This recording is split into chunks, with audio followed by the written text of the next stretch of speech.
नमस्कार, आप देख रहे न्यूज 18। मैं हूं आपके साथ मेनका चौधरी। लाख टके की बात, जहां दिन भर की सभी महत्वपूर्ण खबरें आपके लिए। सबसे पहले बात गृह मंत्री अमित शाह के यूपी दौरे की करते हैं। आज अमित शाह यूपी दौरे पर थे। सबसे पहले लखनऊ, उसके बाद मिर्जापुर, फिर अमित शाह पहुंचे वाराणसी। और इस पूरे दौरे के दौरान सीएम योगी आदित्यनाथ उनके साथ थे। तीनों तस्वीरें आपकी टीवी स्क्रीन पर है। लखनऊ में उन्होंने फॉरेंसिक साइंस इंस्टीट्यूट की नींव रखी, मिर्जापुर में विंध्य कॉरिडोर का शिलान्यास किया और रोपवे का उद्घाटन किया। तो वाराणसी में भगवान भोलेनाथ की आराधना की अमित शाह ने।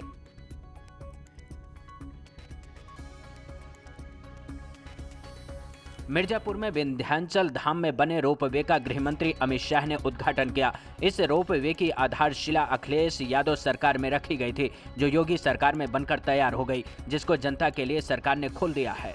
मां विंध्यवासिनी का भव्य कॉरिडोर का भी भूमि पूजन हुआ है और रोपवे का लोकार्पण भी आज हुआ। इस पर सियासत भी शुरू हो गई। समाजवादी पार्टी अध्यक्ष अखिलेश यादव ने ट्वीट किया है। उन्होंने लिखा कि कुछ दिनों पहले हमने विंध्याचल जाकर देवी मां का आशीर्वाद लिया था, जिसके प्रतिफल में हमारे समय में पारित रोपवे आज साकार हो रहा है, जबकि बीजेपी ने इसे अटकाने लटकाने का हर संभव प्रयास किया था। कोई भाजपाइयों से कहे कि कभी अपने किसी एक काम का तो फीता काटिए। वैसे सरकार ने 144 करोड़ से बनने वाले रोपवे की सौगात मिर्जापुर वासियों को दी है, जिससे लोगों में खुशी है, क्योंकि उन लोगों को सुविधा मिलेगी जो लोग ऊपर चढ़ नहीं पाते थे। अब वो लोग भी रोपवे की मदद से ऊपर चढ़ पाएंगे। और मिर्जापुर से अमित शाह ने विपक्षियों पर हमला बोला। उन्होंने कहा कि पिछली सरकार में कुंभ को रोकने की कोशिश हुई थी, लोगों की आस्था का सम्मान नहीं होता था, लेकिन मोदी योगी सरकार ने सभी को सम्मान दिया। मिर्जापुर वासियों को सौगात देने के बाद अमित शाह ने कांग्रेस के साथ विपक्षी दलों पर तुष्टीकरण की राजनीति करने का आरोप लगाया। उन्होंने कहा कि पहले की सरकारों ने आरक्षण के नाम पर सियासत की, लेकिन हमारी सरकार ने उन लोगों को भी साथ लेकर चलने का भरोसा जताया जो पीछे छूट गए थे। ओबीसी के लिए 27% और गरीबों के लिए 10% रिजर्वेशन की व्यवस्था भारतीय जनता पार्टी हमेशा ओबीसी मतदाताओं के पिछड़ों के वोट लेकर राज करने वाली कांग्रेस और स्थानीय पार्टियां कभी इसके कल्याण के लिए काम नहीं। वहीं अखिलेश यादव पर भी जोरदार हमला बोला। उन्होंने आरोप लगाया कि अखिलेश यादव ने जिस हालात में यूपी को छोड़ा था, उसकी तस्वीर बदलने का काम योगी सरकार ने किया है। अभी तो 4 साल हुए हैं, मैं हिसाब देता हूं आपको। अब 10 छोड़कर गए थे, 40 की व्यवस्था योगी जी ने कर दी है। हमारी वादा पूरा। वैसे प्रदेश और केंद्र सरकार मिलकर यूपी में कई विकास कार्यों को चला रही हैं, जिसका बखान भी अमित शाह ने किया।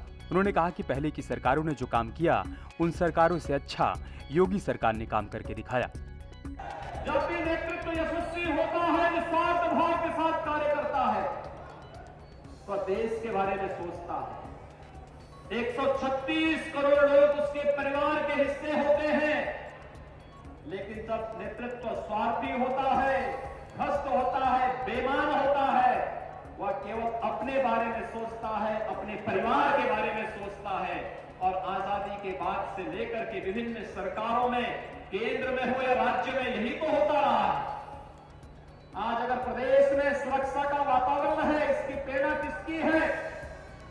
पहले दिन से ही आदरणीय प्रधानमंत्री जी ने भी, आदरणीय गृह मंत्री जिस समय अध्यक्ष, राष्ट्रीय अध्यक्ष थे, तब भी उन्होंने इस बारे में कहा था, प्रदेश के अंदर अपराध और अपराधियों के प्रति जीरो टॉलरेंस की नीति के तहत कार्य होना चाहिए। किसी व्यापारी का, किसी नागरिक का उत्पीड़न कतई नहीं होना चाहिए।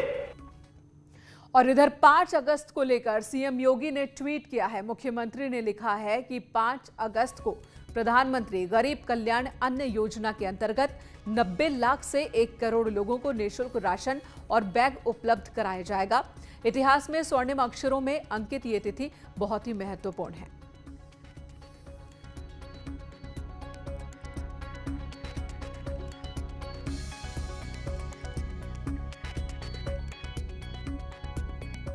पांच अगस्त की तारीख को बीजेपी ऐतिहासिक बनाना चाहती है। सबसे पहले 5 अगस्त 2019 को कश्मीर से धारा 370 को निष्क्रिय किया गया और उसके बाद 5 अगस्त 2020 को अयोध्या में राम मंदिर शिलान्यास। और अब सीएम योगी ने कहा कि 5 अगस्त 2021 को अन्न महोत्सव की शुरुआत होगी।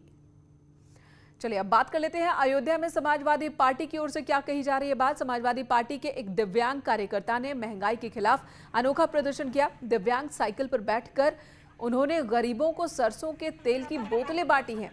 दिव्यांग नेता का नाम समरजीत है। समरजीत ने कहा कि महंगाई की वजह से लोग सरसों का तेल खरीद नहीं पा रहे, इसलिए समाजवादी पार्टी सरसों तेल बांट रही है।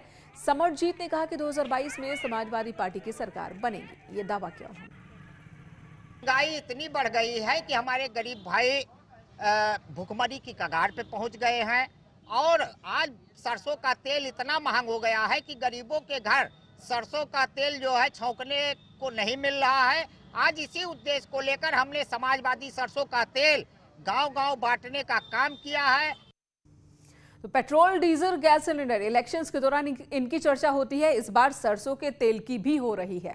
इधर चित्रकूट में लगातार हो रही बारिश की वजह से मंदाकिनी नदी में बाढ़ आ गई, जिससे रामघाट की सभी दुकानें जलमग्न हो चुकी हैं और पानी अब शहर की तरफ घुसने लगा है, जिससे यूपी और एमपी के बॉर्डर पर जलभराव हो गया। मुरादाबाद में भी नगर निगम के अधिकारियों की लापरवाही की वजह से नालों की सफाई नहीं हो पाई। घटिया निर्माण सामग्री से जो नाले बने वो टूट गए और घरों में पानी भर गया है। सोनभद्र में कई दिनों से लगातार बारिश की वजह से सड़कों पर घुटने तक पानी भर चुका है। सड़कें तालाब में तब्दील हो चुकी हैं। लोगों को आवाजाही में दिक्कत हो रही है। लोगों ने नगर निगम के खिलाफ सड़कों पर उतरकर नारेबाजी भी की। ये आखिरी तस्वीर महोबा की हम आपको दिखा रहे हैं, जहां पर थाने में पानी भर चुका है और ड्यूटी पर तैनात पुलिसकर्मी को पानी निकालना पड़ रहा है। तो हर तरफ पानी ही पानी नजर आ रहा है। मुरादाबाद स्मार्ट सिटी में शामिल है और स्मार्ट सिटी के वार्ड 44 में हम इस वक्त खड़े हैं। आप देख सकते हैं मेरे पीछे, ये वार्ड 44 की पीतल नगरी कॉलोनी कहलाती है, जो पीतल कामगारों के लिए बसाई गई थी और उसके अलावा भी यहाँ लोग रहते हैं। इस कॉलोनी में आपको मैं दिखाऊंगा कि यहाँ पर पानी भर चुका है। रात हुई बारिश के बाद नाला ओवरफ्लो हुआ और पानी भर गया। जो लोग यहाँ रहते थे, स्थानीय लोग, मैं उनसे बात करूँगा। क्या नाम है आपका? जी सुनीता। सुनीता जी, पूरी बात बताइए, क्या हुआ और कैसे कैसे अब क्या आश्वासन मिल रहे हैं? पानी आ गया, घर में परेशान है, इतने तक पानी तक डूब गए, अलमारी कपड़े निकाले, खाना नहीं बना सकते, सो नहीं सकते। आप आके तो देखिए हमारे घर में कितने परेशान हैं। नाला तोड़ दिया किसी ने, जाने क्या बात हुई, सारा पानी घर में आया हुआ है। पार्षद क्या कह रहे हैं? पार्षद तो पता नहीं क्या कह रहे हैं, देख के और अपना चले गए। ये कुछ ये क्या करेंगे, इन्होंने पंप लगवा दिया बस। तो अभी पूरे घर में पानी है? पूरे घर में इतना पानी है हमारे घर में, बताओ क्या करें। नुकसान भी हो गया, सब बिस्तर बिक रहे हैं, सारे बर्तन इधर उधर फैल रहे हैं, सबके इनके घर सबके घर में पानी है।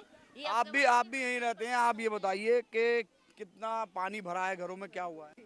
सर घुटने घुटने पानी है और घुटने घुटने से ऊपर तक पानी चढ़ लिया है और यहाँ पे कोई व्यवस्था नहीं है, कुछ नहीं है। पानी अभी भी बढ़ रहा है? पानी भी अभी बढ़ लिया है। नाला टूटा पड़ा है। किसकी वजह पे टूटा नाला? नाला वो दीवार टूट गई नाले की और ये नहीं पता किसी ने तोड़ी है। जब स्मार्ट सिटी का ये हाल, तो दूसरे शहरों का हाल भी आप समझ सकते हैं। चित्रकूट में लगातार हो रही बारिश की वजह से मंदाकिनी नदी में बाढ़ आ गई है। रामघाट की सभी दुकानें जलमग्न हो चुकी हैं। पानी अब शहर की तरफ बढ़ने लगा है। यूपी और एमपी बॉर्डर पर भी जलभराव की स्थिति बन गई है और वहां से निकलने वाले श्रद्धालुओं और राहगीरों को दिक्कतों का सामना करना पड़ रहा है। जिला प्रशासन की बाढ़ से निपटने के अब तक के जितने भी दावे, वो सारे खोखले साबित हो रहे हैं। ना ही अभी तक कोई बाढ़ चौकी बनाई गई है। यहाँ पर प्रशासन बाढ़ से निपटने के इंतजामों को लेकर तैयारियों में जुटा हुआ है, ये दावे जरूर हो रहे हैं। चित्रकूट जनपद में लगातार हो रही झमाझम बारिश के चलते चित्रकूट जनपद के नदी नाले उफान पर आ गए हैं। इस समय हम खड़े हैं मंदाकिनी नदी के रामघाट पे, जहाँ मेरे पीछे देख सकते हैं कि मंदाकिनी नदी का लगातार जलस्तर बढ़ रहा है। यहाँ जनपद में कई दिनों से बारिश हो रही थी, जिससे 2 दिन पूर्व भी मंदाकिनी नदी का जलस्तर बढ़ा था, जिसके चलते रामघाट की जो सारी दुकानें हैं उसमें पानी घुसने लगा था, जिससे जिला प्रशासन ने लोगों को अलर्ट कर दिया है और दुकानदारों को सुरक्षित स्थानों पर ले जाने लगे हैं। आप देख सकते हैं इन तस्वीरों में कि किस तरीके से जो मंदाकिनी का जल स्तर है वह रामघाट के किनारे सारी दुकानों में पानी घुस चुका है। जो मंदिर हैं यहाँ के वो डूब चुके हैं। अब यहाँ से शहर की ओर पानी जाने लगा है, जिसको लेकर के जिला प्रशासन भी अब लोगों को अलर्ट कर रहे हैं। यही हाल जिले के अन्य नदी नालों का है, जो इस समय लगातार बारिश की वजह से उफान पर है। फिलहाल जो जिला प्रशासन है लोगों को अलर्ट कर सुरक्षित स्थान पर पहुंचाने पर जुटे हैं। अखिलेश सोनकर, न्यूज़ 18 चित्रकूट। उधर सोनभद्र में पानी के तेज बहाव में बहने से एक किसान की मौत हो गई। दरअसल किसान खेत पर काम करने के लिए नदी पार कर रहा था, तभी नदी का बहाव तेज हो गया और पानी की चपेट में आ गया वो शख्स।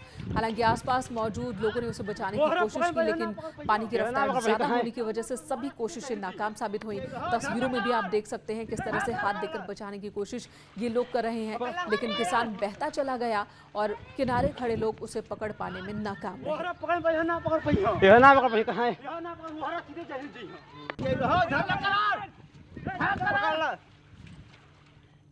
और इस वक्त बड़ी खबर आ रही है ग्रेटर नोएडा से, जहां पर तेज बारिश के बीच एक दीवार ढह गई है और उस दीवार के गिरने से 3 बच्चे दब गए। आसपास आपको बता दें, आस पड़ोस के लोगों ने आवाज सुनी बच्चों की, जिसके बाद बच्चों को बाहर निकाला गया। बच्चों का निजी अस्पताल में इस वक्त इलाज चल रहा है। दनकौर कोतवाली क्षेत्र में ये घटना हुई है। बारिश के बीच एक मकान की दीवार ढह गई, 3 बच्चे दब गए थे मलबे के नीचे, जिसे आसपास के लोगों ने बाहर निकाला। ये लड़की है, क्या साल की है? 5 साल का है। अच्छा, 2 बच्चे तो एक। और अब खबर मेरठ से, एक बदमाश की गोली मारकर हत्या की खबर, जिसके बाद उसका शव उसी की कार से बरामद हुआ है। मामले में पुलिस ने जब छानबीन शुरू की तो शव की पहचान बिजनौर जिले के हिस्ट्री शीटर मुकीद के रूप में हुई, जिस पर बिजनौर में 20 से ज्यादा आपराधिक मुकदमे दर्ज हैं। फिलहाल पुलिस आशंका जता रही है कि गैंग वॉर में मुकीद की गोली मारकर हत्या की गई है। अहमद पुत्र इदरुस अहमद उम्र लगभग 40 वर्ष नामक व्यक्ति का शव मिला है। बॉडी को पोस्टमार्टम हेतु मॉर्चरी भिजवाया गया है। तो संगत धाराओं में मुकदमा पंजीकृत किया जा रहा है। अग्रिम वैधानिक कार्रवाई की जाएगी। जी, जो प्रथम दृष्टया बात सामने आई है उसमें ये बिजनौर का हिस्ट्री शीटर है। इसके आपराधिक इतिहास को उस जनपद से मंगवाया जा रहा है। उधर हापुड़ पुलिस ने जाहिद नाम के एक शख्स को गिरफ्तार किया है। इस पर आरोप है कि इसने एक नाबालिग लड़की को अगवा कर उसका धर्म परिवर्तन करवाया। मामला 26 जुलाई का है। लड़की जब घर से गायब हुई तो परिजनों ने पुलिस को जानकारी दी। 5 दिन बाद पुलिस ने आरोपी को गिरफ्तार कर लिया। हालांकि मामला धर्म परिवर्तन का है या नहीं, पुलिस इस बारे में कुछ भी ठोस रूप से नहीं कह रही। बरामद होने के बाद लड़की ने जो खुलासा किया है उससे हापुड़ पुलिस में भी हड़कंप मच गया। लड़की ने बताया कि उसको जाहिद अपने साथ लेकर गया था और उसके हाथों पर मेहंदी तक रचाई गई थी, यहाँ तक कि उसको कलमा पढ़ाया गया था, उसका धर्म परिवर्तन किया गया था। हालांकि पुलिस ने आरोपी जाहिद को गिरफ्तार कर जेल भेज दिया है। अब इस मामले में हापुड़ एसपी नीरज कुमार जादौन का कहना है कि जो धाराएं दर्ज हुई थी उसमें आरोपी के खिलाफ गंभीर धाराओं में मुकदमा दर्ज हुआ है। कैमरा पर्सन विजय के साथ विपिन गिरी, न्यूज 18 हापुड़। यहाँ रुकेंगे एक ब्रेक के लिए, तुरंत लौटेंगे।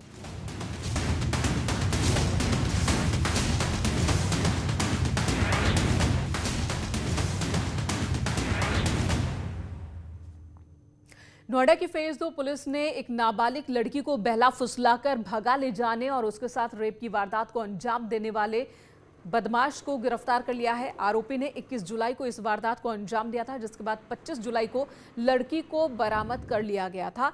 अब आरोपी पर पॉक्सो एक्ट के तहत मामला दर्ज हुआ है और आगे की कार्रवाई शुरू कर दी गई है। उधर महोबा में नेशनल हाईवे 86 पर तेज रफ्तार ट्रक ने मजदूरों से भरी एक पिकअप को टक्कर मार दी। हादसे में 2 मजदूरों की मौत हो गई, 11 लोग जख्मी हुए। मजदूरों की मौत से परिजनों में कोहराम मच गया। पुलिस और प्रशासनिक अधिकारियों ने घायलों को हर संभव मदद का भरोसा दिलाया। मामला ये सूरज चौकी पे एक्सीडेंट हुआ, जो कि ये पिकअप थी, उसमें मजदूर लोग थे, काम करके लौट रहे थे और इन्होंने ध्यान नहीं दिया, बीच में ही घुसेड़ दी गाड़ी और ट्रक ने जड़ मार दी। कितने लोग सवार? ये सवार कम से कम 15-16 लोग थे, जिसमें 2 लोगों की मौत हो गई है। वक्त एक और ब्रेक का, खबरें जारी हैं।